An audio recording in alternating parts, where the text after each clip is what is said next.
어제 정기국회에 장애인 권리보장법 제정안이 발의됐습니다. 장애인들의 오랜 염원이죠.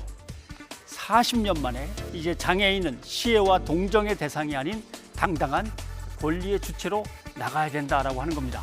국회 앞에서 법안 제정 촉구 농성을 벌인 지 197일 만에 발의가 됐습니다. 우리나라 장애인 관련 기본법의 흐름을 한번 살펴보겠습니다. 맨 먼저 만들어진 건 1981년 전두환 대통령 때 일입니다.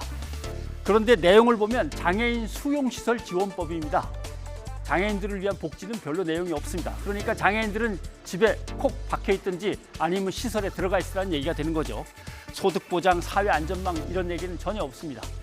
또 장애인들 법안 투쟁 다음 걸 보면 장애인 복지법이 그래서 겨우 만들어집니다.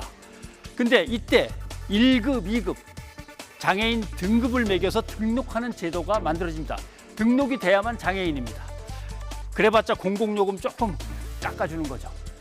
이후에 장애인 복지와 관련된 세부적인 법률이 이것저것 많이 만들어지다가 올해 장애인 차별금지법이 드디어 만들어졌습니다. 하지만 여전히 좁은 한계에 갇혀 있다는 지적을 받습니다. 그렇다면 이번에 제정 발의된 장애인 권리보장법은 뭐가 다른가? 대략적으로 살펴보겠습니다. 이제 1급, 2급 의학적인 정의에 따라서 등록제를 폐지합니다. 그다음에 모든 사람은 장애 서비스 이용권이 있습니다.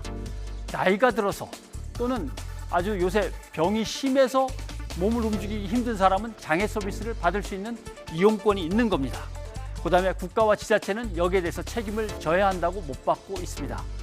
자, 법안입니다. 이번 정기국회에서 꼭 통과돼야겠지만 40년 만에 이뤄지는 큰 변화의 시작이라고 봐도 되겠습니다.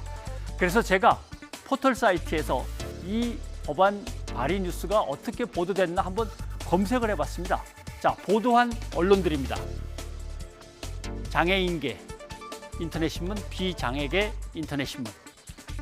우리가 잘 아는 그 언론들은 다 어디가 있을까요?